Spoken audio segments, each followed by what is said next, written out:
18వ వచనము చదువుకొని వాక్యంలోనికి వెళ్దాం.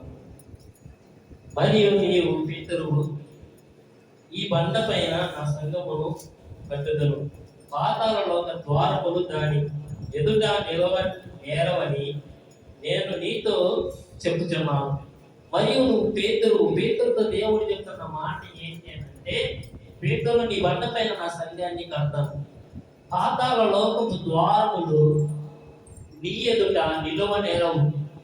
పాతాళ లోకపు ద్వారాలకి ఎదుట నిలవనేరవు అని అంటున్న మాట ఎవరికనంటే ప్రభు పేతురుతో చెప్తున్నాడు. నేటి దినములలో పేతురు అనబడిన సంఘం అంతటితో కూడా ప్రభు చెప్తున్నాడు. ఏం చెప్తున్నాడు అంటే, సంఘముతో పాతాళ లోకపు ద్వారాలు నిలవవు.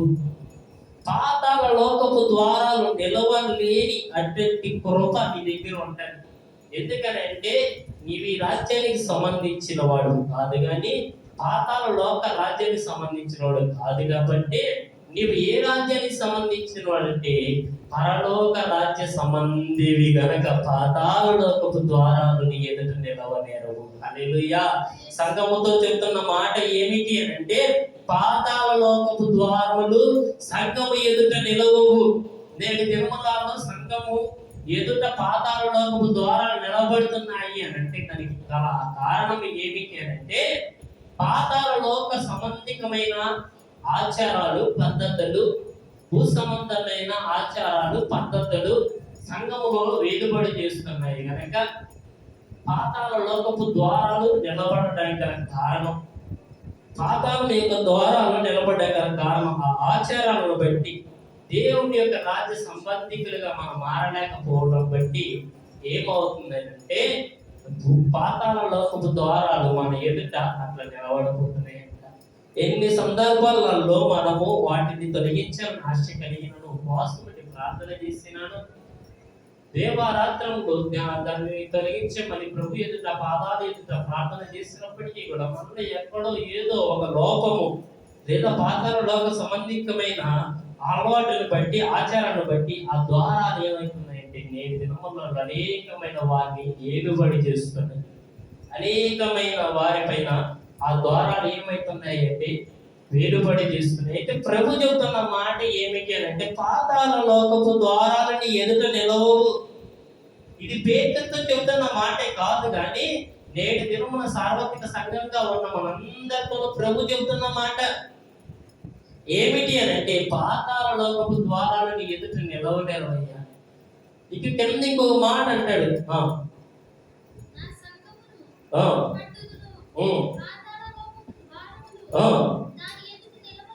దాని ఎదుట నిలవలేరని మీతో చెప్తున్నాను. పరలోక రాజ్యము యొక్క తాళపు చెవులు నీకిచ్చేదను. నీవు భూలోకమందు దేన్ని బంధించుదువో అది పరలోకమందు బంధింపబడును, భూలోకమందు దేన్ని విప్పుదువో అది పరలోకమందును విప్పబడునని అతనితో చెప్పాను. హల్లెలూయా. సంఘం ఎదుట పాతాళ లోకపు ద్వారాలు తొలగించడమే కాకుండా ప్రభు చేసిన ఇంకొక గొప్ప అద్భుతమైన కార్యం ఏమిటి, సంఘానికి ఇచ్చిన దేవుని యొక్క ధన్యత, దేవుని యొక్క కృప ఏమిటి అని అంటే, పరలోక రాజ్యం యొక్క తాళపు చెవులు. పరలోక రాజ్యం యొక్క తాళపు చెవులు ఎవరికి ఇచ్చాడంటే పేతురుకి ఇస్తున్నాడు. పేతురు, ఇదిగో ఈ బండ పైన నా సంఘాన్ని కడతాను, అంతేకాదు పరలోక రాజ్యం అందున్న తాళపు చెవులు, ద్వారపు తాళపు చెవులు నీకే ఇస్తున్నాను. నీ ఎదుట ఏది నిలబడదు. నువ్వు భూమి మీద దేన్నైతే బంధిస్తావు పరలోకం మందు బంధింపబడుతుంది. నువ్వు దేన్నైతే భూమి మీద విప్పుతావో అది పరలోకం మందు విప్పబడదు అని ప్రభు తన బిడ్డలకు పరలోక రాజ్యపు తాళపు చెవులు ఇచ్చాడు. అందుకని ఏ ప్రార్థన చేసినప్పుడు 3.5 సంవత్సరాలు ఆకాశం పోయిపడ్డాయి గల కారణం అదే. ఏలియా ప్రార్థన చేసినప్పుడు అరచేయంత వేగము వచ్చి భూమి మీద వర్షాన్ని పడడానికి గల కారణం, ఏలియా ప్రార్థన చేసినప్పుడు ఆకాశం చక్కిని దిగి రావడానికి గల కారణం ఏమిటి అని అంటే, భూమి పైన దేవునికి ఇష్టమైన బిడ్డలు, దేవుని నమ్మిన వారు భూమి పైన దేన్నైతే బంధిస్తారో పరలోకమందు బంధింపబడతారు. భూమి పైన దేన్నైతే వారు శాసిస్తారో పరలోకమందు శపింపబడుతుంది. గనక దేవుని బిడ్డలారా, దేవుణ్ణి ఎరిగిన మనందరినీ కూడా దేవుడు ఇటు రీతిన కృపను ఇస్తున్నాడు. ఏమిటి ఆ కృప అంటే, మనము దేనైతే బంధిస్తామో అది బంధింపబడుతుంది, దేనైతే విప్పుతామో అది విప్పబడుతుంది. మనం బంధించవలసింది ఏమిటి అంటే, పాతాళ లోకపు ద్వారాలను మనం బంధించే వారిగా ఉండాలంట. హల్లెలూయా. వాటిని మన ఎదుట నిలవకుండా వాటిని కొట్టివేసే వారిగా ఉండాలి.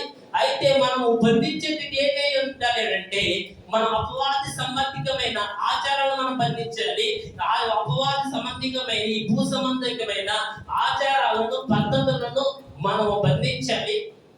మనం దేనిని విప్పాలంటే, పరలోకపు రాజ్యం యొక్క ఆశీర్వాదమును, పరలోక రాజ్యం యొక్క బలమును, పరలోక రాజ్యం యొక్క ప్రభుత్వాన్ని ఈ భూమి మీద విప్పాలి.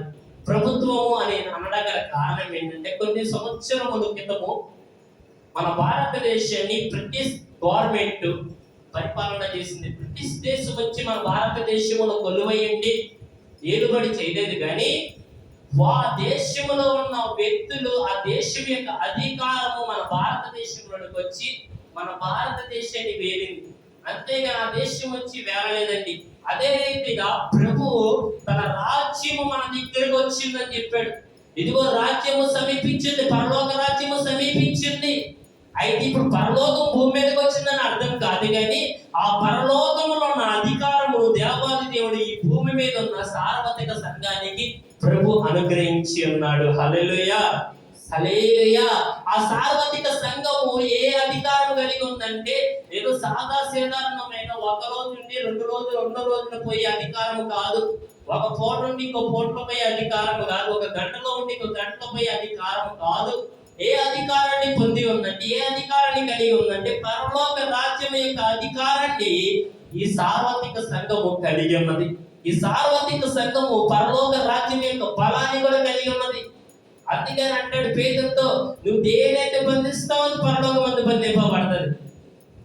ఎందుకనంటే, పేతురు ఈ భూమి మీద ఉన్నప్పటికీ కూడా, లేదా సంఘము ఈ భూమి మీద ఉన్నప్పటికీ కూడా, పరలోకపు మహిమను ఆ సంఘము ధరించి ఉందంట. హల్లెలూయా, హల్లెలూయా. భూమి పైన పరలోకపు ఆనందాన్ని ఆనందించుడని వాక్యం సెలవిస్తుంది.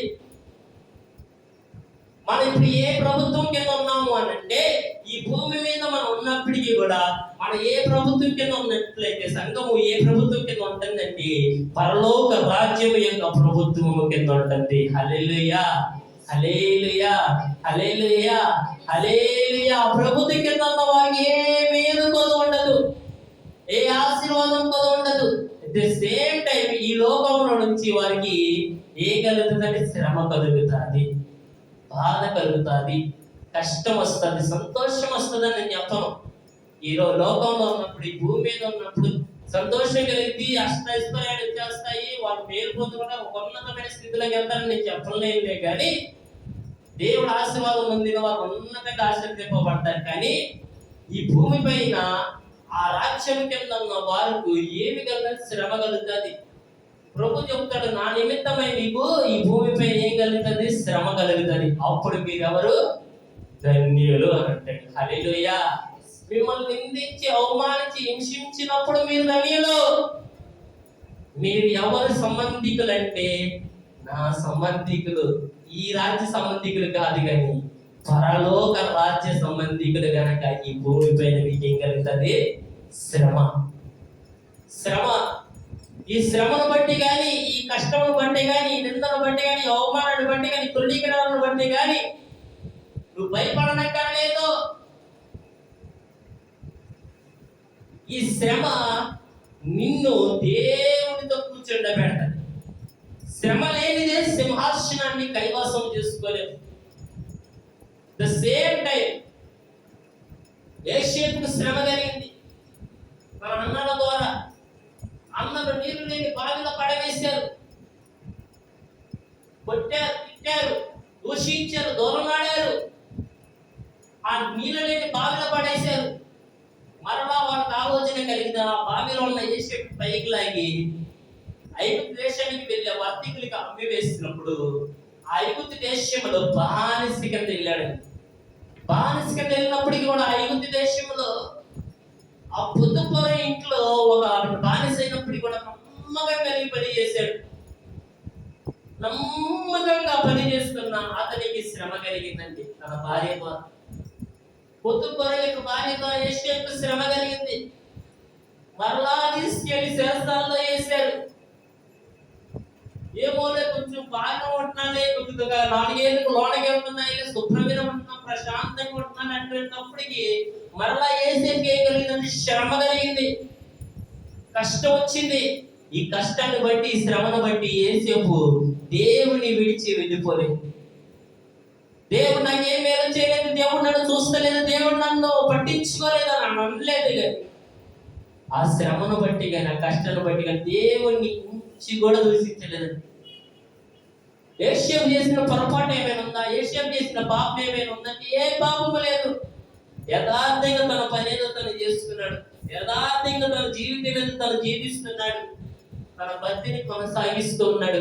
భక్తిలోనూ లోటు లేదు, ప్రార్థనలోనూ లోటు లేదు, తను చేస్తున్న పనిలోనూ లోటు లేదు. ఏ లోటు లేనప్పటికీ కూడా యోసేపుకి ఏం కలిగిందండి చెప్పాలి? శ్రమ కలిగింది. మామూలు శ్రమ కాదు, జీవిత ఖైదీ కింద జైల్లో వేస్తారు. మన భాషలో మాట్లాడాలంటే జీవిత ఖైదీ శిక్ష. జగత్తును బ్రతికున్నంతకాలం ఆ జైల్లో ఉండడమే. జైల్లో వేసారు. ఒక అంతకుడు అనేసి, ఒక దూషకుడు అనేసి, ఒక ఖైదీని చేశారు. జైల్లో వెళ్ళినప్పుడు కూడా యోసేపు దేవుణ్ణి ఏ విషయంలో కూడా నిందించలేదండి. అయ్యా నేనేం తప్పు చేశానని నాకు ఈ జైలు శిక్ష చేసావు, నాకు ఈ శ్రమ ఏంటి? మనం అనుకుంటాం కొన్ని చిన్న చిన్న శ్రమను బట్టి, చిన్న చిన్న కష్టాలు బట్టి, అయ్యా నేను దేవారాత్రులు నీ పాదాలు ఎంత ప్రార్థన చేశాను కదా, నాకెందుకు ఈ శ్రమను కొంతమంది దూషించేవారంటారు. యోసేపుకు ఏ చిన్న లోపం కూడా లేని యోసేపుని చెరసాల్లో వేసినప్పుడు యోసేపు నేనేం తప్పు చేశాను, నాకు ఈ శ్రమ పెట్టావయ్యా అనలేదండి. దేవుని యొక్క కృపను బట్టి నమ్మకంగా అలాగే జీవించాడు. దేవుడు చేసింది ఏం చేశాడు తెలుసు? శివరాగడికి వచ్చాక యోసేపుని ఆ శ్రమలు వెంబడి శ్రమ, కష్టం వెంబడి కష్టము, నిందలు వెంబడి నిందలు, అవమానాలు వెంబడి అవమానాలు వచ్చినప్పుడు శివరుని తీసుకెళ్లి యోసేపుని ఎక్కడ కూర్చొని ఫరో యొక్క దేశంలో, ఐగుప్తు దేశంలో ఫరో యొక్క రాజ్యం ఎదుట ప్రధానమంత్రి స్థాయిలో, ఫరోకి తండ్రి స్థాయిలో నిలబెట్టాడండి. హల్లెలూయా, హల్లెలూయా. శ్రమ వచ్చింది కదా, కష్టం వచ్చింది కదా అని దేవుడు విడిచి వెళ్ళిపోలా. యోసేపుని శ్రమ వచ్చింది, కష్టం వచ్చింది, యోసేపు జీవితం అయిపోలా. అక్కడే స్టార్ట్ అయింది శ్రమ, తర్వాతే స్టార్ట్ అయింది. ఆ జైల్లో కనుక వేయకపోతే పానదాయికుల అధిపతి కానీ, భక్ష్యకారుల అధిపతితో కానీ యోసేపు మీట్ అయ్యేవాడు కాదు, కలిసేవాడు కాదు. ఒక్కొక్క శ్రమ కొంతమంది వ్యక్తులతో మనకు కలుగుతుంది. ఈ భూమిలో మనల్ని ప్రేమించేవారు మనల్ని ఎవరికి కూడా పరిచయం చేయలేదు, కానీ మనం దేశించేవారంట దేశానికి పరిచయం చేస్తారంట. హల్లెలూయా, హల్లెలూయా, హల్లెలూయా, హల్లెలూయా, హల్లెలూయా.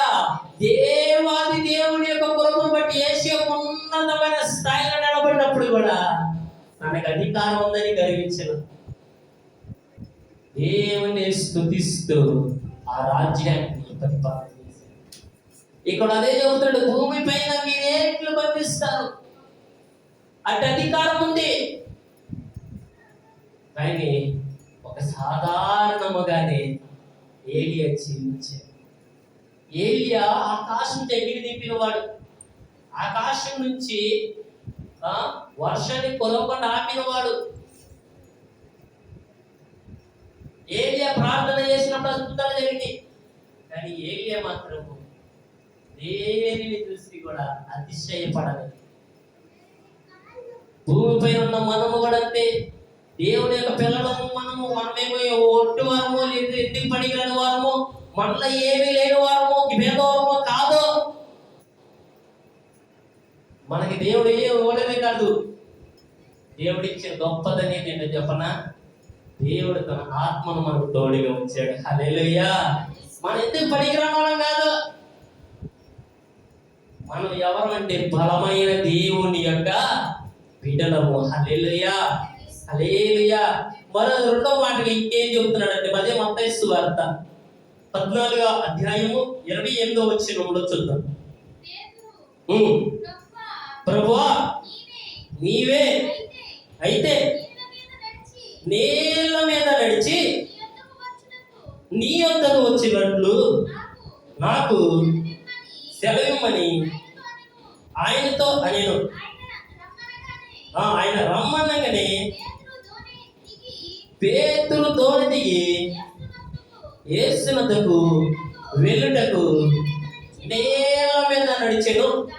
కానీ గాలిని చూచి భయపడి మునిగిపోసాగినట. హల్లెలూయా, హల్లెలూయా.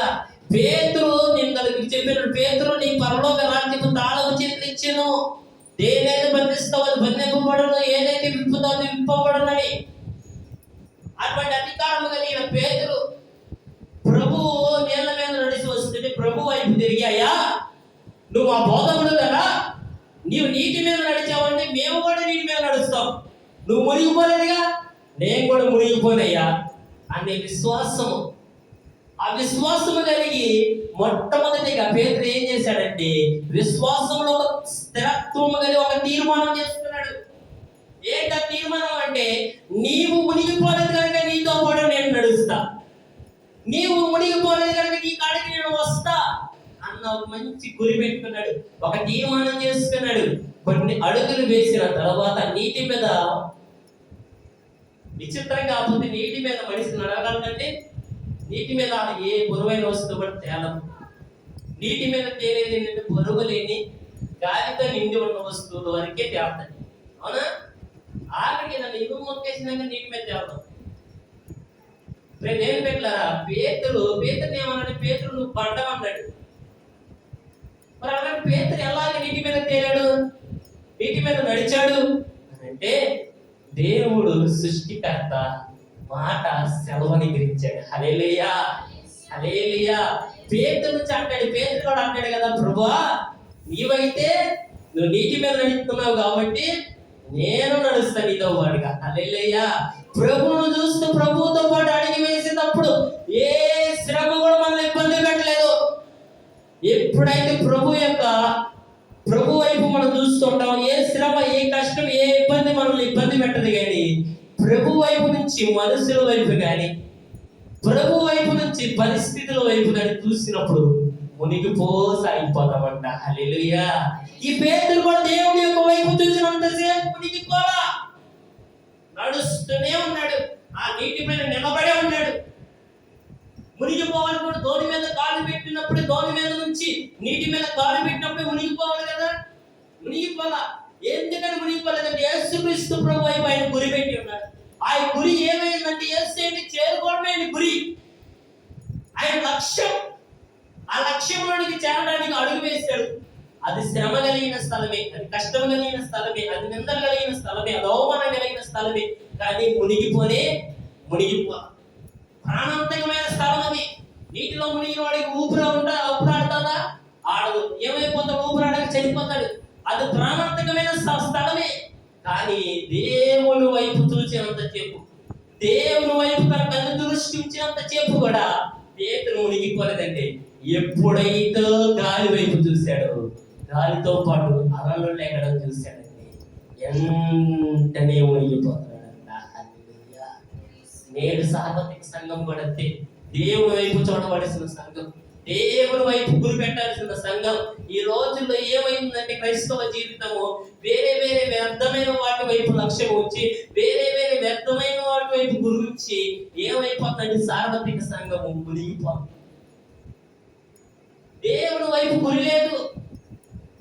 నా దేవుడు గొప్పడు, నాకు ఏదైనా చేయగలడు, నా దేవుడు నన్ను రక్షించగలడు అన్న గురి, అన్న మైండ్ ఏమైపోతుందంటే తొలగిపోతూ.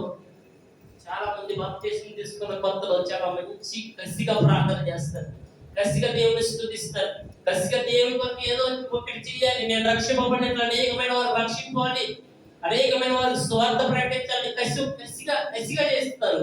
కొంతకాలానికి వెళ్ళిన తర్వాత కొంతమందిలో ఏం కలుగుతుందంటే పేదలు లాంటి స్వభావం కలిగి శ్రమల వైపు, కష్టాల వైపు, నిందల వైపు, మనసుల వైపు చూస్తారు. హల్లెలూయా, హల్లెలూయా.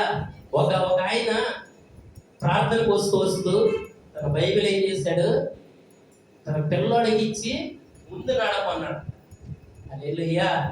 ఎక్కడ నడమన్నాడండి? ముందు నడమన్నాడు. చాలా జాగ్రత్త నడువు. ఎందుకంటే ఈ బైబిల్ పట్టుకుని వస్తూ ఎవరైనా చూస్తే ఎగతాళి చేస్తారేమో. ఎరా దిగిపోయావా మతంలోనికి? ఎరా దిగిపోయావు నువ్వు కూడా క్రైస్తవుల యొక్క మతంలోనికి? కొంతమంది హ్యాపీ చేస్తున్నది కదా, హల్లెలూయా బ్యాచ్లో దిగిపోయావా? బ్యాచ్ కాదండి, మతం కాదు. ఏంటిది క్రైస్తవం అంటే? ఒక మార్గం. ఏంటికి సంబంధించిన మార్గం అనంటే పాతాళములోనికి వెళ్ళే వారిని విడిపించి పరలోక రాజ్య సంబంధులుగా మార్చే మార్గము. హల్లెలూయా, హల్లెలూయా.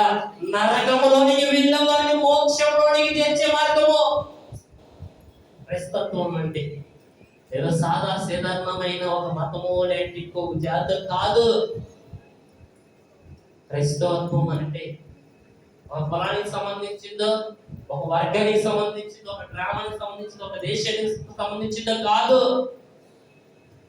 యేసుక్రీస్తు ప్రేమ అది ఒక మతం అయితే ఒక ప్రాంతానికి సంబంధించింది అయ్యేది, ఒక మతం అయితే ఒక కులానికి సంబంధించింది అయ్యేది. కానీ ఇది మతము కాదు, సీయోను మార్గము, యేసుక్రీస్తు ప్రేమ ఒకటే. హల్లెలూయా, హల్లెలూయా. అది తండ్రి ప్రేమ. ఇది మతము కాదు, యేసయ్య ప్రేమ, మన తండ్రి ప్రేమ. ప్రేమను పొందుతున్న వారు ఎలా ఉండాలి అని అంటే సీయోను మార్గం వైపు అడుగులు వేయాలి. హల్లెలూయా, హల్లెలూయా. శ్రమల వైపు కాదు, కష్టాల వైపు కాదు మనం చూడాల్సింది, నిందల వైపు కాదు, లేదా మనుషులు ఇప్పుడు ఉన్నారు కానీ ఎప్పుడు ఉండరు, మనుషుల వైపు కాదు. మనుషులు ఇప్పుడు శవాస అంటారు, కొద్దిసేపటికి వీళ్ళంత భ్రష్టులు మరొక లేరు అని అంటారు.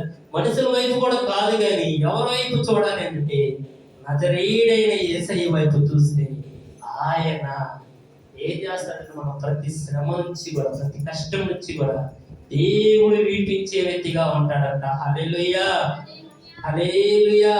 మరొక మాట చూద్దాం, అదే మత్తయి సువార్త 18:18 18 వచ్చాను.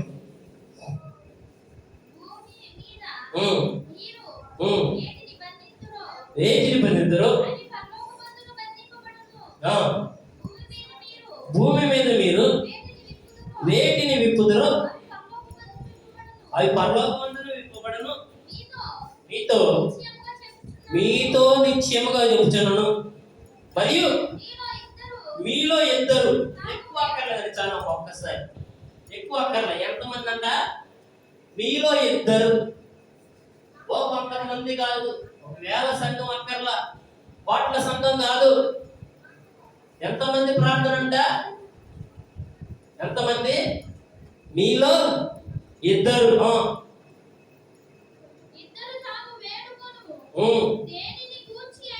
దేని గురించి అయినను భూమి మీద ఏకీభవించిన ఎడల అది పరలోకమందు నా తండ్రి వలన వారికి దొరకనని మీతో చెప్పుచున్నాను. హల్లెలూయా, హల్లెలూయా. మీలో ఇద్దరు తాము వేడుకొన్న దాన్ని గురించి, దేని గురించైనా ఈ భూమి పైన ఇద్దరు కలిసి ప్రార్థన చేసినప్పుడు, ఇద్దరు కలిసి ఏక మనసు కలిగి ఒక అంశం కనుక ప్రార్థన చేసినప్పుడు అది పరలోకమందున్న తండ్రి సన్నిధి వలన, తండ్రి సన్నిధికి వెళ్ళి ఆ తండ్రి వలన ఆ ప్రార్థనకు జవాబు కలుగుతుందంట. హల్లెలూయా, హల్లెలూయా, హల్లెలూయా.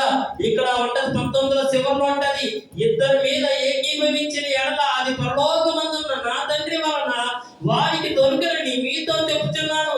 ఏలయనగా ఇద్దరు ముగ్గురు నా నామమున ఎక్కడ కూడి ఎందురో అక్కడ నేను వారి మధ్యలో ఉండునని చెప్పుచున్నాను. హల్లెలూయా. ఇద్దరు ముగ్గురు చాలు. దింపి ఉంటాడు.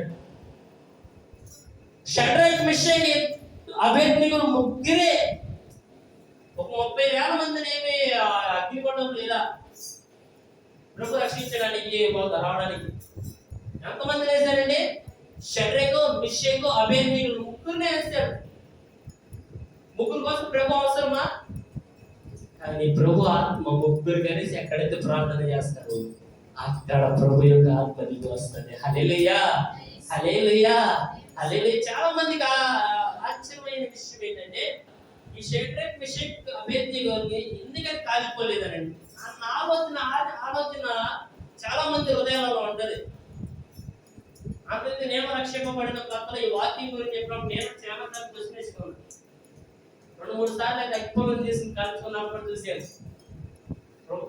ఎందుకనంటే కారణం ఒకటే, ఆ ముగ్గురులో ఏక మనసు కలిగి ఉందంట. హల్లెలూయా. వరసే విడివిడిగా లేవు, ఏకవతితో ప్రార్థన చేస్తున్నారు. అగ్నిగుండంలో వేసినప్పుడు ఏకవతితో ఉన్నారు. రాజుతో మాట్లాడినప్పుడు కూడా మా ముగ్గురులో ఒకరు కడగల్లాడి కొనుక్కిపోయి అయ్యా రాజా నువ్వు చెప్పినట్టు చేస్తావులే అని అల్లా. మేము సేవిస్తున్న నా దేవుని తప్ప నువ్వు చెప్పిన మాట ఈ మాట నేను లక్ష్య పెట్టినయ్యా. నేను ఎక్కడ నమస్కారం చేయను, నేను ఎక్కడా కూడా తలదించను, నేను ఎక్కడా కూడా స్పష్టంగా పడను, నువ్వు చెప్పిన ఏ అన్యాచారాన్ని నేను పాటించను. నీవు ఇచ్చిన ఏ పతిపేద కూడా నేను మొరక్కను. ఆ దేవుడు నన్ను రక్షించగలిగిన సమర్థుడు. హల్లెలూయా. ఒకవేళ ఆయన రక్షించకపోయినను నీవు చెప్పిన పని మాత్రమే చేయను అన్నాడంటే. హల్లెలూయా. అంటే ఒకవేళ రక్షించకపోయినా సరిపోతానికి కూడా సిద్ధమే, కానీ నీవు చెప్పిన అన్యాచారాలకు మాత్రం మేము లోపడం. ఈ తీర్మానం కలిగిన ముగ్గురు కూడా ముగ్గురు అప్పుడే సాక్ష్యం ఇచ్చారు. ముగ్గురు ఒకే ఒప్పందంలో ఉన్నారు. ముగ్గురు ఒకే మంటతో మండుతున్నారు. ముగ్గురు ఒకే రీతిలో ఆలోచిస్తున్నారు. కష్టమైన, నష్టమైన, నిందైన, అవమానమైన దేవుని కొరకై మేము నిలబడతాం. ఈ తీర్మానం కలిగి ఉన్నారు ముగ్గురు కూడా. ఈ ముగ్గురిని బంధించారు, కాలు చేతి పెట్టేశారు, బంధించారు, తీసుకెళ్ళి అగ్నిగుండంలో విసిరేశారు. విసిరేసిన వారు కూడా అగ్ని యొక్క జ్వాలకి కాలిపోయి మారిపోయి మసిపోయారు, చనిపోయారు వాళ్ళు. ఆ జ్వాల తగిన వారు చనిపోయినప్పుడు అగ్నిగుండంలో పడవేయబడింది. మీరు ఎట్లా ఉంటుంది? వీళ్ళ ఎముకలు పూర్తి కూడా దొరకదు. అంతసేపు అగ్నిగుండం 7 రెట్లు ఎక్కువ చేశాడట. కానీ ఈ వెనక పేరు చూస్తున్నాడట.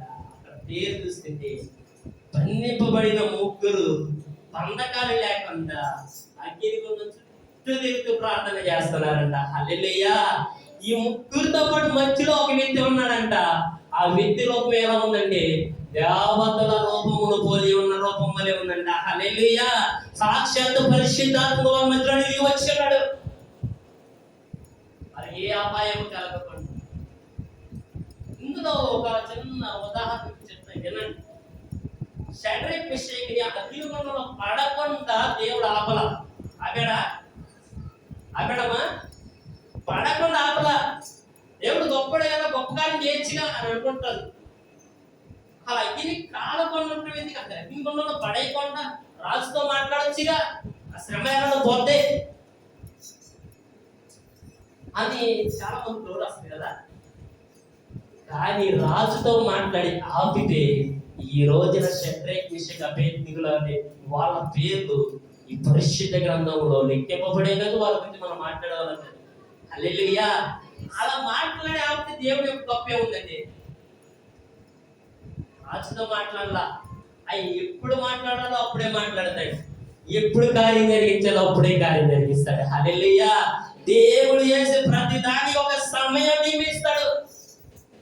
ప్రతి పనికి ఒక సమయం ఉంటది. మన కంగారు పడిపోయి, తొందర పడిపోయి దేవుడి యొక్క చిత్తానికి వ్యతిరేకంగా వెళ్ళకూడదు. దేవుడు షడ్రక్ మిషక్ అబేద్నెగోలు తప్పించాలనుకున్న దేవుడు అగ్నిగుండంలో ఎల్లకపోయి తప్పించలా, ఆ శ్రమ రాకుండా తప్పించలా. ఆ శ్రమలోనికి మనం వెళ్ళిన తర్వాత, ఆ శ్రమల గుండంలో వెళ్ళిన తర్వాత ఆ గుండం యొక్క ఒక జ్వాల కూడా వాళ్ళ వస్త్రాలను కూడా తాకలేపిందంట. హల్లెలూయా, హల్లెలూయా, హల్లెలూయా, హల్లెలూయా. ఆ అగ్నిగుండంలో ఒక్క జ్వాల కూడా ఒక తల ఎంట్రికలో ఒక్క ఎంట్రికలు కూడా కాచలేకపోయింది. ఒక మాట చెప్పిన మన తలపైన ఎన్ని ఎంట్రికలు మనకు లెక్క ఉండదు. మనం ప్రేమించే తల్లిదండ్రులకు ఉండదు లెక్క, మన కన్న బిడ్డలకు ఉండదు, మనం కట్టుకున్న మన జీవిత భాగస్వాములు కూడా మన యొక్క తలెంట్రుకలు ఎన్నో లెక్క ఉండదు. ఆఖరి మనకే తెలియదు.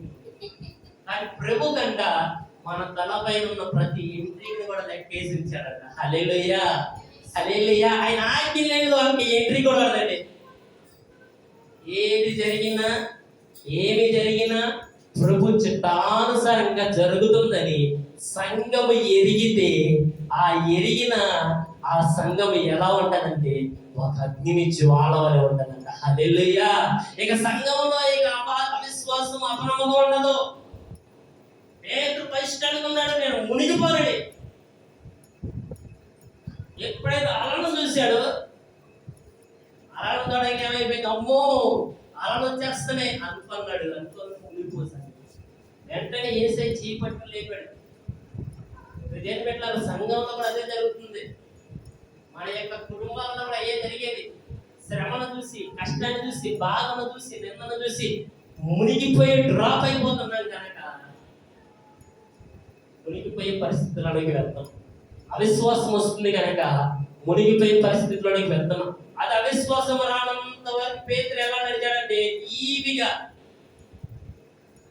ఎలా నడిచాడండి, ఈవిగా ప్రభు వైపు చూస్తూ నడిచాడు. అప్పుడు పేతురు గారు ఒక పాటలు పాడుకుంటూ వచ్చి, నీవు ఎక్కడికి రమ్మందువో నేను అక్కడికి వస్తాను, నీవు ఏది చెయ్యమందువో అది నేను చేస్తాను, నీవు ఎక్కడికి రమ్మందువో నేను అక్కడికి వస్తాను, నీవు ఏది చెయ్యమందువో అది నేను చేస్తాను. హల్లెలూయా.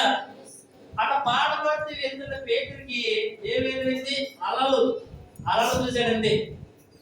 ఈ పాట ఏమైపోయిందో, ఈ తీర్మానం ఏమైపోయాడు చెప్పండి, ఏమైపోయాడు, మునిగిపోసాగాడంట. హల్లెలూయా.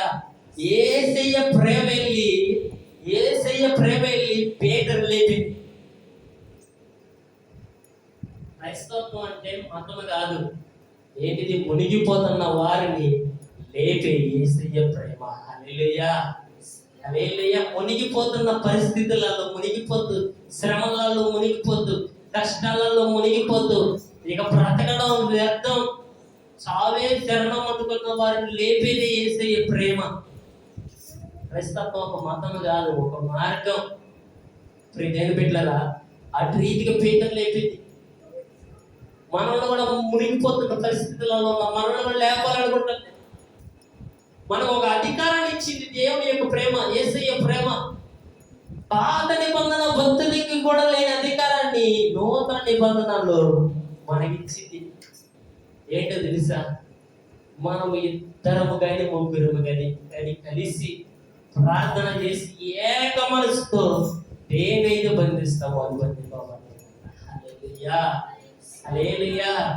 మరి ఇద్దరు కలిసి ఏక మనసు కలిగి బంధించి అట్టి భాగ్యాన్ని మనకి ఇచ్చినప్పుడు మనం ఎందుకని బంధించలేకపోతున్నాము అని అంటే, ముందుగా చెప్పబడినట్లు మనలో ఏం వస్తుంది, పేతురు అలను చూసి భయపడిన రీతిలో మనం మన శ్రమను చూసి భయపడతాం, మనం మన కష్టాలు చూసి భయపడుతున్నాం. నేను ప్రార్థన చేస్తే దేవుడు ఆలకిస్తాడంటావా? నాకు ప్రార్థన చేసే అధికారం ఉందా? నేను మంచిదాన్ని కాదే, నాలో పాపం ఉంది, శాపం ఉంది, అతిక్రమం ఉంది, అపవాది బయటికి కళ చేస్తున్నాడు.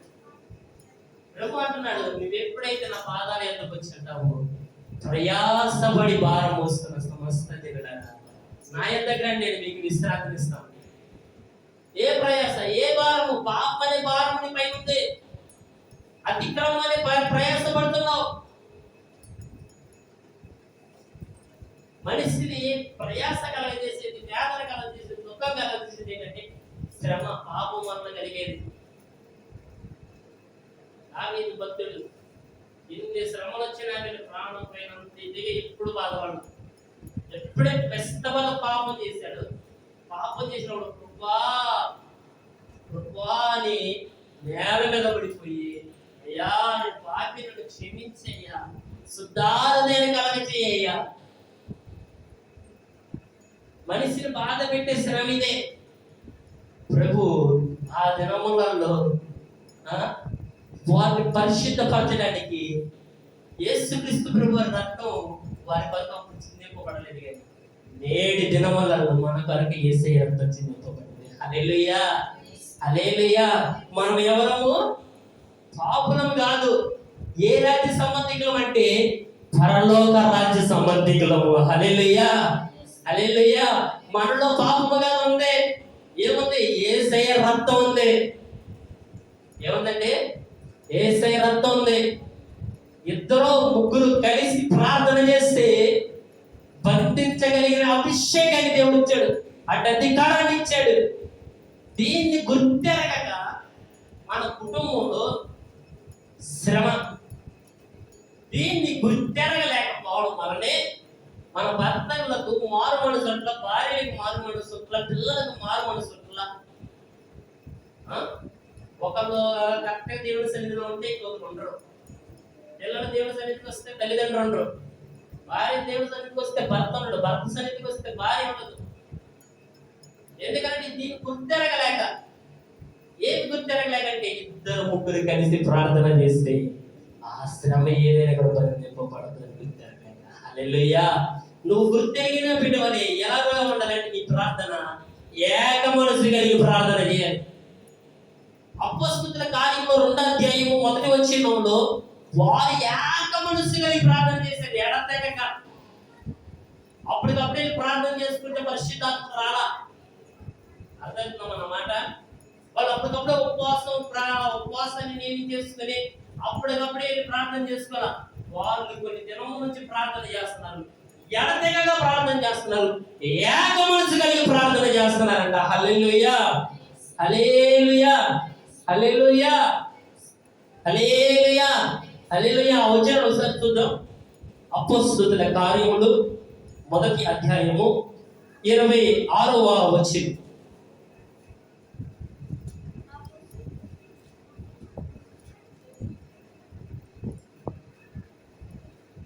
అపొస్తలుల కార్యములు 1వ అధ్యాయం 26వ వచనం. అంతటా వారు వీరిని గురించి 19లకు వద్దామమ్మా ఒకసారి. అపొస్తలుల కార్యములు 1వ అధ్యాయం 14వ వచనం.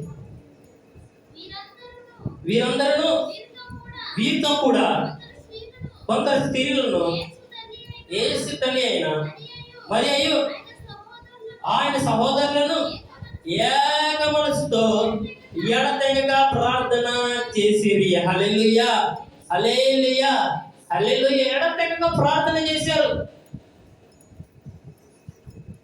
ప్రార్థన చేసి దేవుడి యొక్క శక్తిని పొందుకోవాలన్న ఆశ కలిగి ఉన్నారు. ఎంతమంది ఉన్నారంటే చుట్టూ 120 మంది ఉన్నారు. ఎంతమంది అండి? 120 మంది. ఈ 120 మంది ఎడతెగక ప్రార్థన చేస్తున్నారు. ప్రభు అంటాడు, ఇద్దరు ముగ్గురు ఎక్కడ నా నామంలో కూడి ఉంటే వాళ్ళ మధ్యలో నేను వస్తాను. ప్రభు మాట సెలవిస్తుంది ఏంటంటే ఇద్దరు ముగ్గురు ఏక మనసు కలిగి ప్రార్థన చేస్తే వాళ్ళ మధ్యలో నేను ఉంటాను అన్నాడు. కానీ ఇది కొన్ని దినములుగా ఏక మనసు కలిగి ప్రార్థన చేస్తున్నారు, కానీ వాళ్ళ మధ్యలోకి రాలా. ఎప్పుడు వచ్చాడంటే నియమింపబడిన దినం ఒకటి ఉంది. ఆ దినం పెంతెకొస్తేనే దినము. హల్లెలూయా, హల్లెలూయా.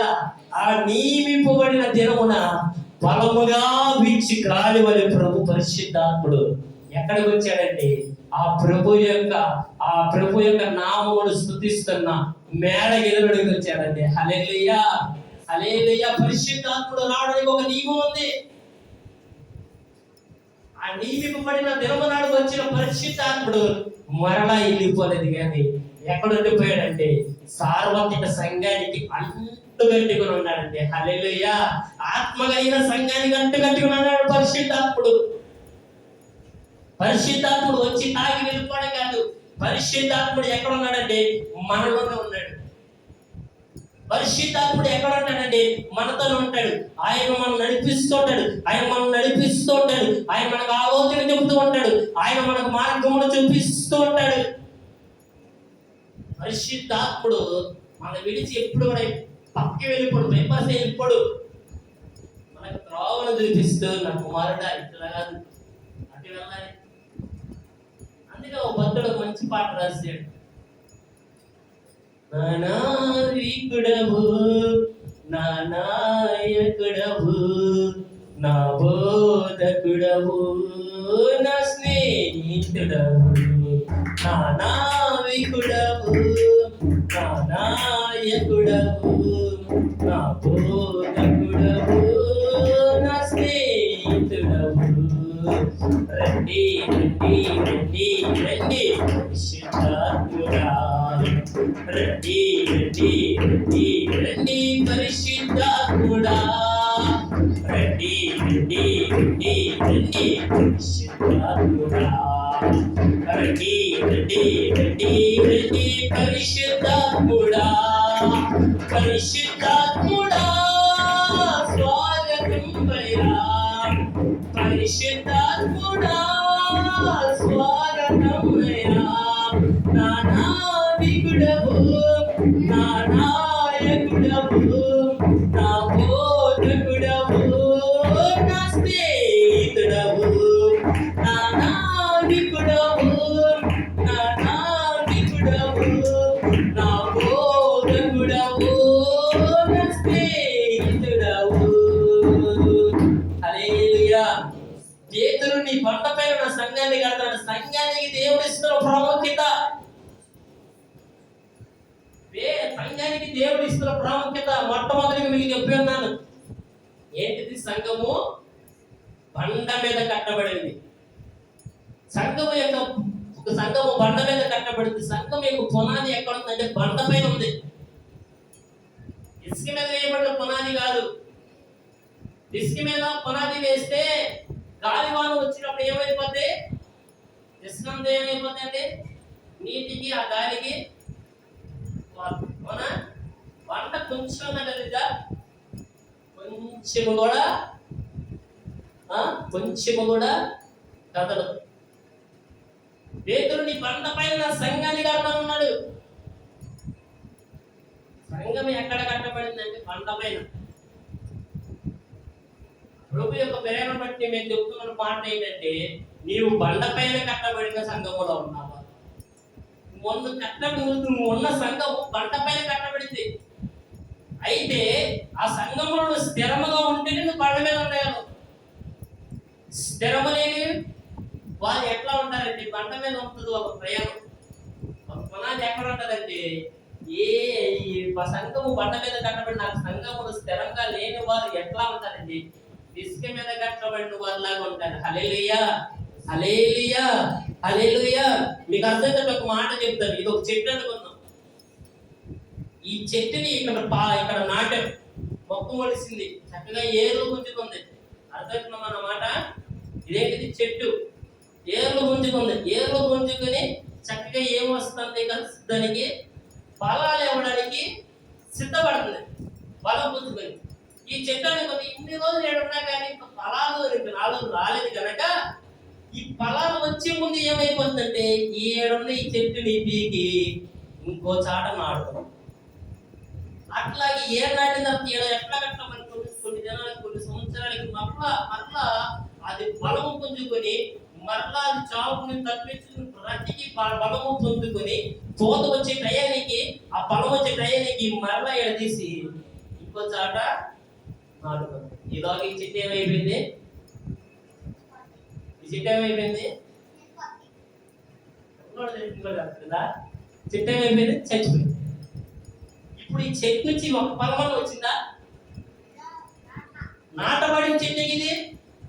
కానీ ఏమైందంటే నాటబడిన చెట్టు నాటబడిన స్థానంలో లేక దీన్ని పీకి మరొక చాటున్నారు. సేమ్ డే క్రైస్తవులు అంతే.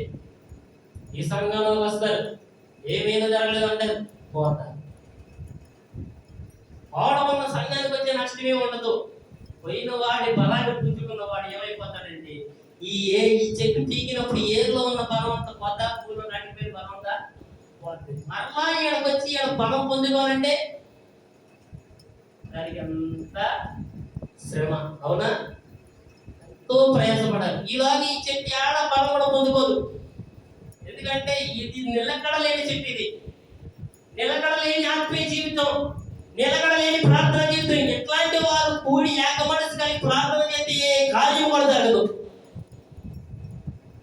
అర్థమవుతుందా? ఇలాంటి చెట్టుకి ఎందుకంటే ఇది వేరు లేదు.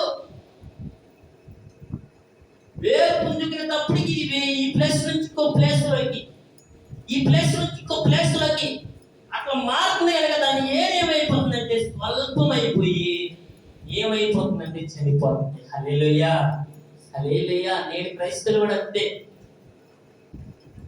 ఇక్కడికి వస్తారు, ఏం వెలుగరలేదంటే ఇంకో దానికి అతను, అక్కడ ఏం వెలుగరలేదంటే నేడకు వస్తారు, ఇంకో దాన్ని ఏమైపోతుంది వాళ్ళ ఆత్మీయ జీవితం ప్రశ్చాత్తం అడిగిపోతుంది. పిల్లి కనుక పిల్లలు చేసి నీళ్ళు తిప్పిద్దంటే, పిల్లి పిల్లలు చేసిన నీళ్ళు తిప్పిద్ది 7 నెలలు తిప్పింది అంటారు కదా, అట్లా తిరగకూడదు. హల్లెలూయా, హల్లెలూయా. మనము ఎక్కడ మన పునాది వేయబడిందంటే బండ మీద పునాది వేయబడిన వారు. హల్లెలూయా, హల్లెలూయా. ఈ బండ కదలదు, క్రీస్తు అనే బండ కదలదు, స్థిరంగా ఉంటది. పునాది కనుక ఏదని కనుక బలముగా వస్తే ఆ చెట్టు ఈ యొక్క బండ మీద వేయబడిన ఈ బండ పైన కనుక స్థిరం కలిగి ఉంటే ఏ గాలి వాన వచ్చినా, ఏ తుఫాను వచ్చినా, వరద వచ్చినా, తోట ప్రపంచంతో మునిగిపోయినా క్రీస్తు అనే బండ మీద ఉన్నవారు మాత్రము కదలని సియోను బండ వలె ఉంటారంట. హల్లెలూయా, హల్లెలూయా. ఏ శ్రమ కూడా క్రీస్తుతో ఉన్న వారికి ఇబ్బంది ఉండదు. శ్రమ నుంచి కూడా కదలము. ఎందుకంటే మనం ఎక్కడ ఉన్నట్టు బండ పైన వేయబడిన పునాది. ఈ బండ మీద ఉన్న ఈ పునాది స్టాండర్డ్ కలిగింది. తగిన కాలంలో ఫలాలు వస్తాయి, ఆ ఫలాలు తిన్నవారు ధన్యులు. హల్లెలూయా, హల్లెలూయా. చెట్టుని మనము నాటిన తర్వాత దానికి ఫలాలు వస్తాయి. దానికి ఫలం కొరకు మనం నాటుతాం. ఆ ఫలాలు వచ్చినంత ఫలం తింటూ ఆ చెట్టుని నాటిన శ్రమ అంతా కూడా, ఆ నీరు పోసిన శ్రమ అంతా కూడా ఏమైపోతే మర్చిపోతాం. అది ఆ చెట్టుకి ఫలం రాదనుకోండి, కోపం వస్తుంది. కోత కాలం వచ్చేంత వరకు చూస్తాడు. ఫలం లేని చెట్టు ఏం చేస్తాడు? నరికి వేయబడుతుంది. హల్లెలూయా, హల్లెలూయా. ఇది నా మాట కదా. ప్రభు త్రోవనే వెళ్తుంటే ఆకలి కొంటాడు. ఆకలి కొని ఒక అంజన వైపు చెట్టు వైపు చూస్తాడు. చూసి ఆ చెట్టు దగ్గరికి పేరు చూస్తాడు. ఏం చూస్తున్నాడంటే, ఒకసారి తరగతి పైకి వెళ్తాడు, చూడండి, పేరు చూస్తున్నాడు చెట్టు వైపు. చెట్టు ఎలా ఉందంటే చక్కగా ఆకులతో బాగా ఉందంట. ఆ చెట్టుని చూడండి, ఆ చెట్టులో కాయలు ఉంటాయి, ఫలాలు ఉంటాయి. నా కడుపు తిప్పుకొచ్చాని ప్రభు దగ్గరికి వెళ్ళి ఆ చెట్టుని పేరు చూస్తేనంట ఎలా ఉందండి ఆ చెట్టు? ఫలాలు లేని చెట్టు. హల్లెలూయా. ఫలములు లేని చెట్టు, అది ఫలించే గుణము లేని చెట్టు అది. ప్రభు అన్నాడు అని ఆ చెట్టును చూసిన తర్వాత ఎన్నడూ నువ్వు కాయగా ముందు కాగా అనగా నీ మరలా త్రాగుకొచ్చేటప్పుడు అది ఎండిపోయింది, అగ్ని చేత కాల్చబడింది. హల్లెలూయా, హల్లెలూయా. మనము ఫలము లేని వారమైతే ప్రభుతో తెచ్చే మాట అదే. క్రైస్తవ బిడ్డలైన మనము ఫలములతో ఉండాలి. దేవుడు మనకి నియమించిన ఫలములు ఆత్మ ఫలములతో ఉండాలి. ఫలములు లేని చెట్టు ఏం చేస్తాడంటే ఇక్కడ రెమ్నెంట్ ఫలించవు.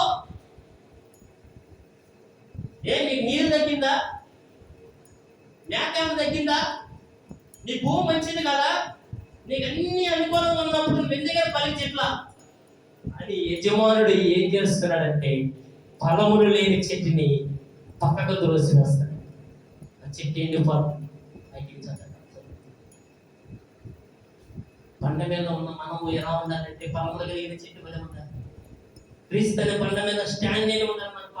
మనం పునాది. మన పునాది ఎప్పుడైతే స్టాండింగ్ ఉంటుందో, ఏ శ్రమ ఏ కష్టం మన నుంచి కూడా కలిగి తగిన కాలం వచ్చినప్పుడు మనలో నుంచి ఫలాలు వస్తాయి.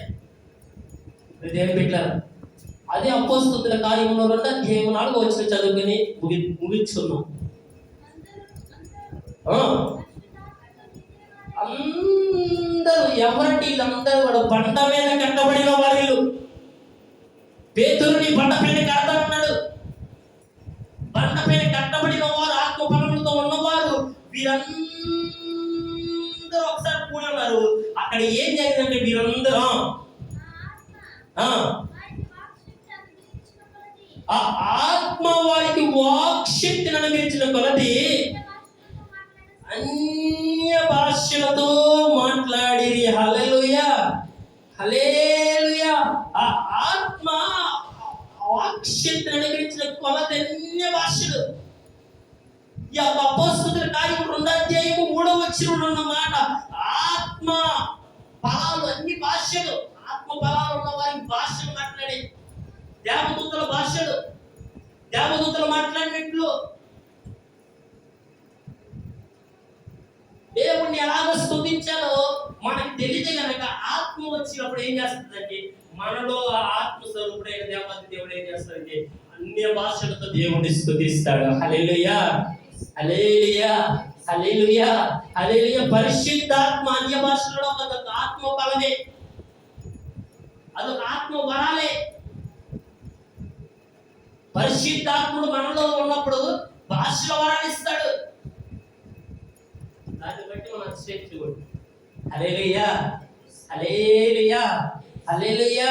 ఇది బండ మీద ఉన్న వారికి ప్రతి ఒక్కరికి కూడా ఇచ్చేది, కొంతమందికి కాదు. బండ మీద పునాది ఉన్న వారి అందరినీ కూడా వాక్ శక్తిని ప్రభు అనుగ్రహిస్తాడు. హల్లెలూయా. అక్కడ ఇల్లంతా కూడి ఉంది.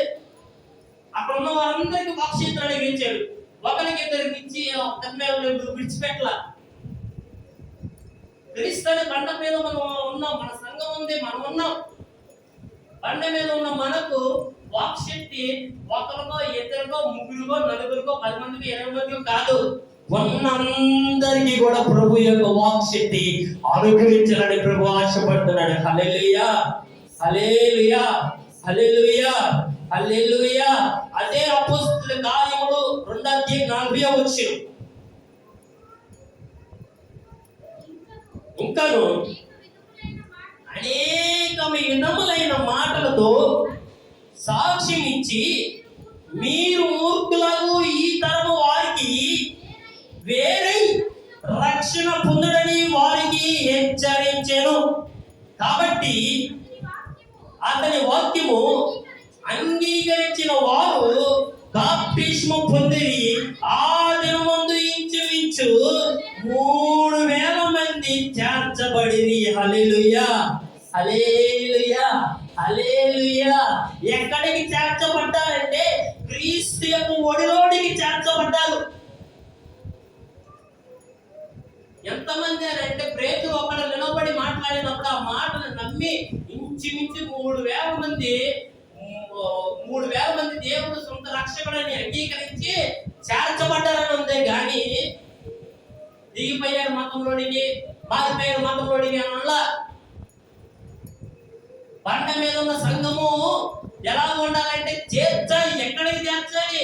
ప్రభు యొక్క ఒడిలోనికి చేర్చాలి. ఆమె హల్లెలూయా. నమ్మి బాప్టిజం తీసుకోవడం అంటే మతంలో దిగిపోవడం కాదు.